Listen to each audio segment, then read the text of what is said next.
పూరా local. Welcome to పురా local. ప్రస్తుతం మనం గాంధీ భవన్లో జోగులాంబ గద్వాల్ జిల్లా ఆలంపూర్ నుంచి ఇక్కడ కార్యకర్తలు కొంతమంది వచ్చారు. వాళ్ళకి సమస్యలు ఉన్నాయంట. మరి ఏంటో అడిగి తెలుసుకునే ప్రయత్నం చేద్దాం. ఏంటి, ఎందుకు వచ్చారు, మీ సమస్య ఏంటి?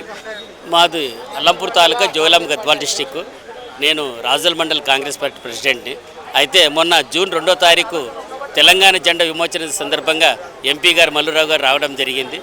వచ్చిన తక్షణంలో జెండా ఆవిష్కరణ తర్వాత అయిపోయిన తర్వాత అక్కడ ఉన్నటువంటి అల్లంపూర్ తాలూకా స్థానిక ఎమ్మెల్యే గారిని విజయ్ గారిని తీసుకొని తన కారులో సొంత కారులో ఎక్కించుకొని వివిధ కార్యకర్తల దగ్గర తిరిగి అక్కడ ఉన్నటువంటి మేము కాంగ్రెస్ కార్యకర్తలు దాదాపు 15 నుంచి 20 సంవత్సరాలు కాంగ్రెస్ పార్టీలో ఉంటూ మేము ఎన్నో ఒడిదుడుకులు తట్టుకొని ఈరోజు పార్టీలో ఉంటే మమ్మల్ని ఎవరు లెక్క చేయకుండా మా విజ్ఞప్తి పత్రాలను కూడా తీసుకోకున్నట్ల వెళ్ళిపోవడం జరిగింది.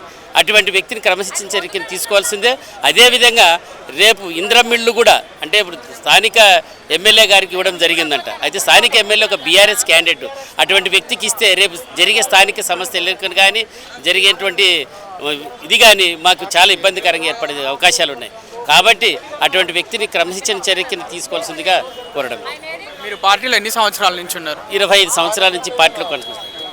అంటే ఎప్పుడైనా ఏమైనా ప్రలోభ పెట్టినా గత ప్రభుత్వం మిమ్మల్ని? బీఆర్ఎస్ ప్రభుత్వంలో మా ఏ ఒక్క పని కాకుండా ప్రభావాలు పెట్టినాయి. మేము అన్నిటికి గురైనాము. దాదాపు జైలు పాలు కూడా అయినాము. ఎన్నో తూర్లు వాళ్ళ కార్యక్రమాలు కట్టుకోవడానికి వెళ్తే మేము జైలుకు కూడా వెళ్ళడం జరిగింది. మమ్మల్ని ఎన్నో తూర్లు శిక్షించడం కూడా జరిగింది. ఏ పోలీస్ స్టేషన్లో కానీ ఏ తాలూకా ఆఫీసుల్లో కూడా మా జరుపుకోకుండా కూడా చూడడం జరిగింది. ఇప్పుడు మీ ప్రభుత్వం ఉంది కదా, మరి ఎలా ఉంది మీకు? మాకు ఇప్పుడు వచ్చినటువంటి సంపత్ కుమార్ గారు మాకు అంటే ఓడిపోయినా కూడా మాకు గెలిచినట్లనే ఉంది.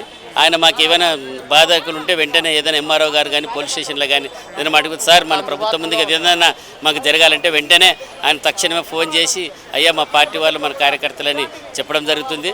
మాకు కాస్త ఉపశమనం జరుగుతుంది. మరి కంప్లైంట్ ఇచ్చారు కదా, ఏమన్నారు? కంప్లైంట్ ఇస్తే దానిపైన స్పందిస్తామని చెప్పి